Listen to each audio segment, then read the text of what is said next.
Hello viewers, welcome back to ROM Solution. Today நம்ம இன்னைக்கு என்ன பார்க்க போறோம்னா மவுஸ் கர்சரை வந்து எப்படி கஸ்டமைஸ் பண்றது.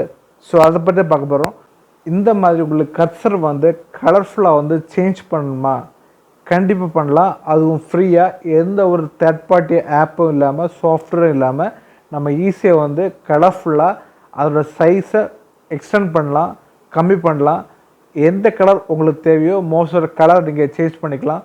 ஸோ அதை எப்படி சேஞ்ச் பண்ணுறது, ஸோ அதை பற்றி பார்க்க போகிறோம். ஸோ வீடியோ ஸ்கிப் பண்ணாமல் கடைசி வரை பாருங்கள். வீடியோ உங்களுக்கு பிடிச்சிருந்துன்னா மறக்காமல் என்னோடய சேனலிங்க சப்ஸ்கிரைப் பண்ணிக்கோங்க. வாங்க வீடியோக்குள்ளே போகலாம்.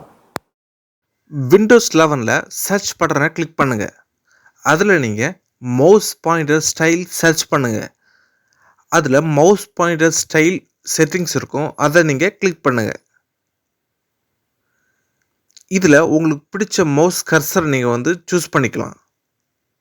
அதில் கஸ்டம் கர்சரும் இருக்கும், அதை கிளிக் பண்ணிங்கன்னா உங்களுக்கு பிடிச்ச கலரை நீங்கள் சூஸ் பண்ணி கர்சரோட கலரை நீங்கள் சேஞ்ச் பண்ணிக்கலாம்.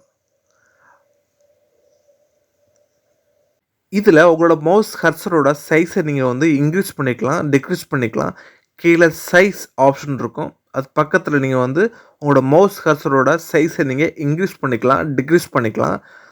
அது மட்டும் இல்லை, சூஸ் அனதர் கலர் ஆப்ஷன் இருக்கும், ப்ளஸ் சிம்பிள் இருக்கும், அதை கிளிக் பண்ணிங்கன்னா இதை தவிர நிறைய கலர்ஸ் வந்து வியூ ஆகும். ஸோ உங்களுக்கு பிடிச்ச கலரை நீங்கள் சூஸ் பண்ணி உங்களோட மவுஸ் கர்சரோட கலரை நீங்கள் சேஞ்ச் பண்ணிக்கலாம். ஸோ இந்த மாதிரி நீங்கள் உங்களோட மவுஸ் கலர்ஸ் அண்ட் சைஸை நீங்கள் இன்க்ரீஸ் பண்ணிக்கலாம், டிக்ரீஸ் பண்ணிக்கலாம். ஸோ இந்த வீடியோ உங்களுக்கு ரொம்ப யூஸ்ஃபுல்லாக இருக்குன்னு நம்புகிறேன்.